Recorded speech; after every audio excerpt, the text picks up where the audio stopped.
Greetings to brothers and sisters, to colleagues all over the world. We would like to thank your presence as we begin this series of Micah Connect. It is a good way of reaffirming the ties that bind us together as a global community. And as we think about re-emerging as ministries, as God's people in a badly bruised and broken world, it is good to remind ourselves of the kind of invitation that God has been doing all throughout this pandemic. So I have titled our reflection together as Behold, I am making all things new. Because to me, the pandemic is an invitation for us to rethink new ways of doing the things that God has entrusted to us. These days, we are seeing what looks like the end of an enforced inactivity brought about by the lockdown. So we scramble and we prematurely rush into a new normal, which in truth is mostly more of the same.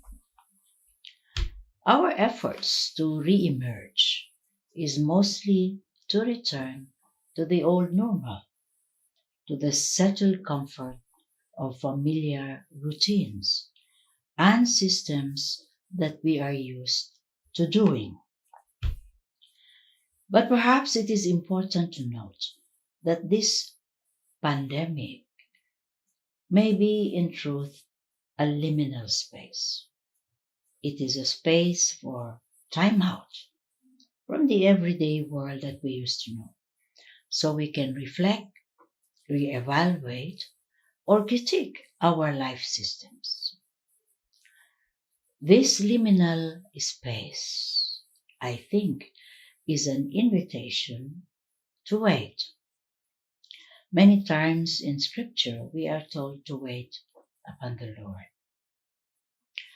to sit in silence, and to hear and discern what He is saying to us in these times of fake news, of iron fisted autocracies, mass migrations due to the hardline ideologues who are reasserting their power over their people and over nations.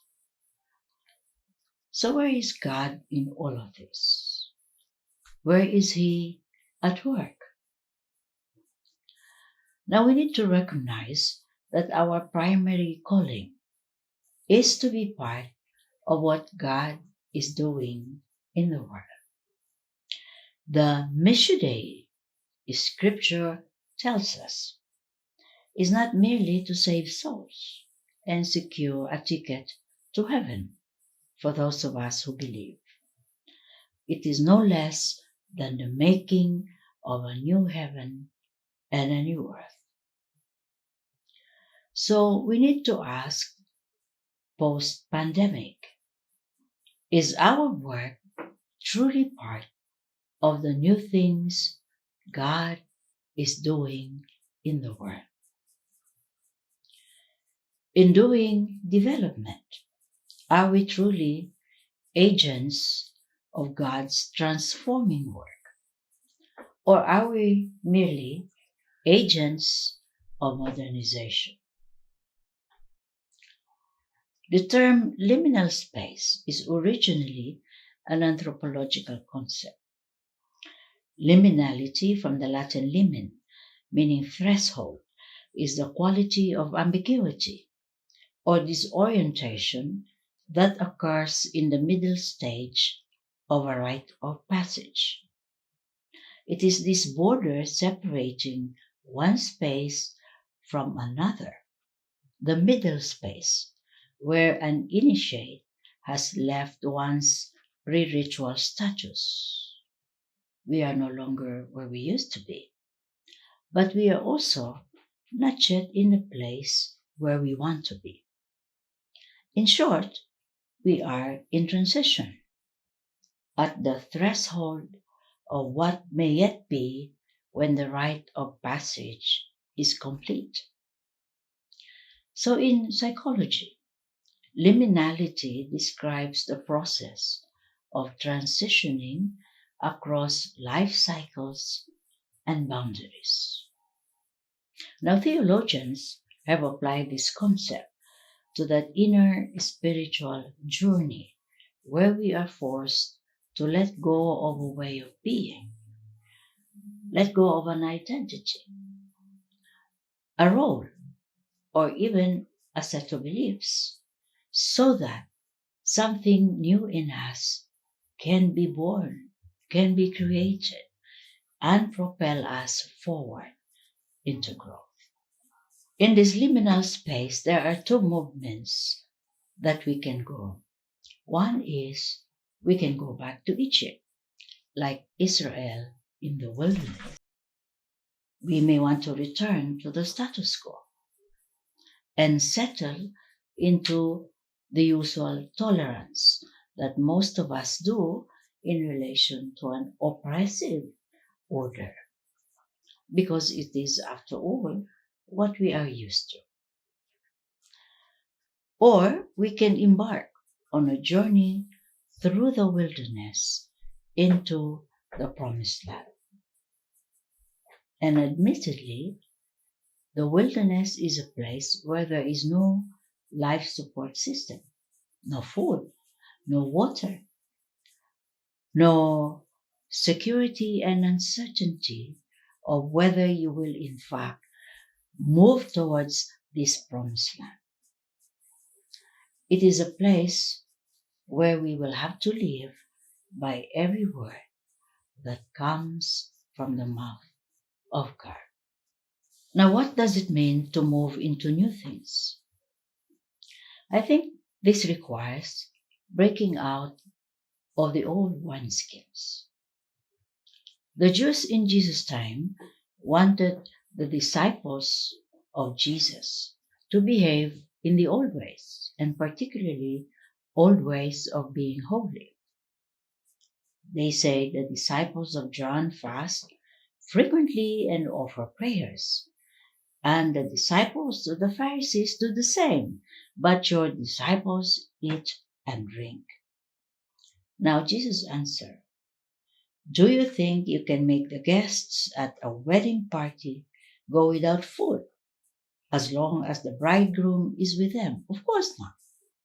But the day will come when the bridegroom will be taken away from them, and then they will fast. What Jesus is saying is that this is not a season for fasting.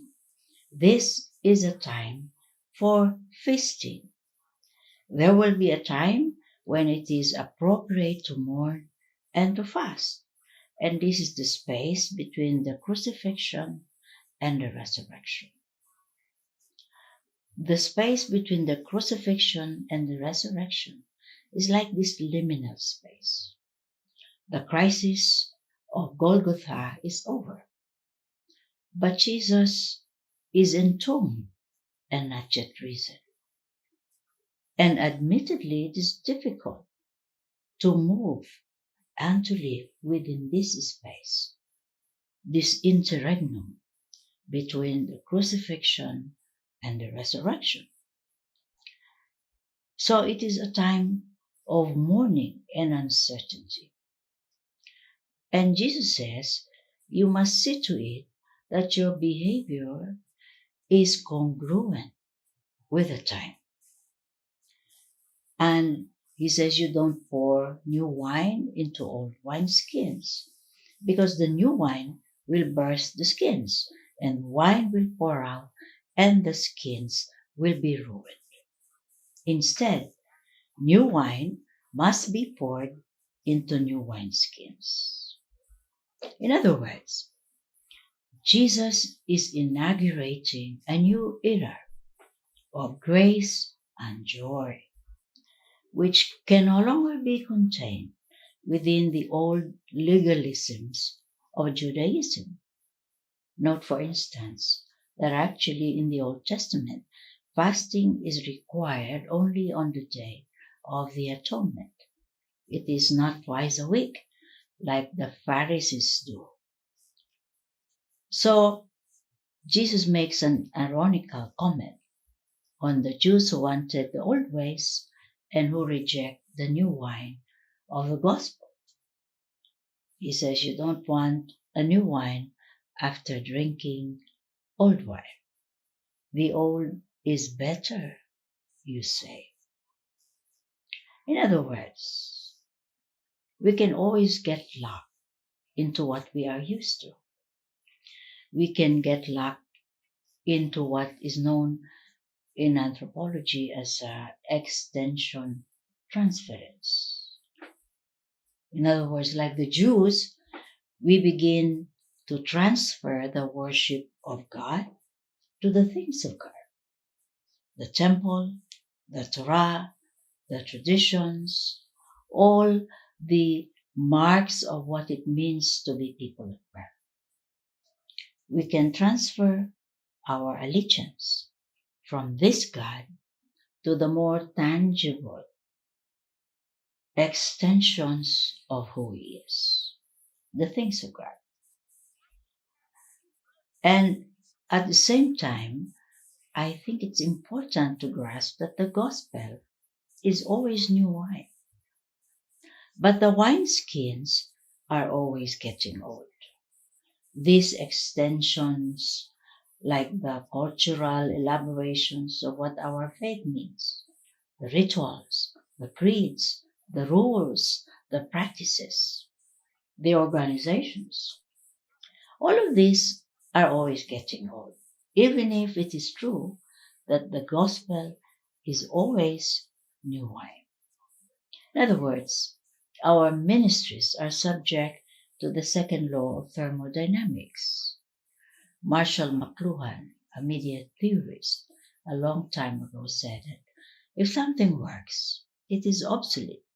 What he means is that if something cannot be improved upon, in other words, all our systems, all our procedures, all our policies are tops and can no longer be improved. This means it is on its way to becoming obsolete. Everybody is subject to this second law of thermodynamics. And our ministries and the way we do things are always going to get old and obsolete. So to move into new things means that we have to be prepared to let go of the things that are old and familiar to us. Secondly, we must be prepared for the hardship and disillusionment of going through the wilderness if we want the promised land. You remember the Israelites complaining, "Woe that we had died by the hand of the Lord in the land of Egypt, when we sat by the meat pots, ate bread to the full, for you have brought us out into the wilderness to kill this whole assembly with hunger."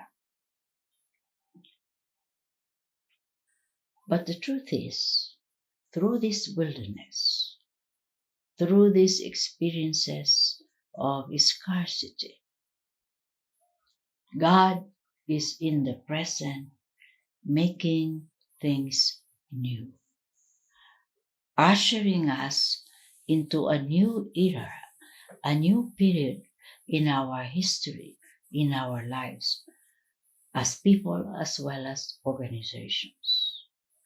God is in this present where we do not have the usual life systems.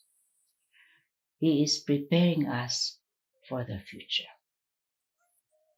And as he was saying in Revelation, "Behold, I am making all things new." Now notice, this is not at the end of time in Revelation. This is the present. He says, "Behold, I am making all things new. In this present wilderness, in this present liminality, God is making all things new. So just to conclude, this pandemic may be a creative space given to us so we can move towards changing structures and systems that we have come to accept as normal because they have been routinized. I believe that these days we are being asked to struggle for fresh insight, for a new way of living our lives, a new way of doing our work, so we can all go forward in hope. Our efforts may be small, and evil may be very, very strong. But the kingdom, we are told, is often a movement of the small mustard seed. And even if it wears the face of weakness, it is powerful. Just to give a current example, Robert Bella, who is a sociologist who studied a very small population of Christians in Japan, had this to say about the impact of a determined minority.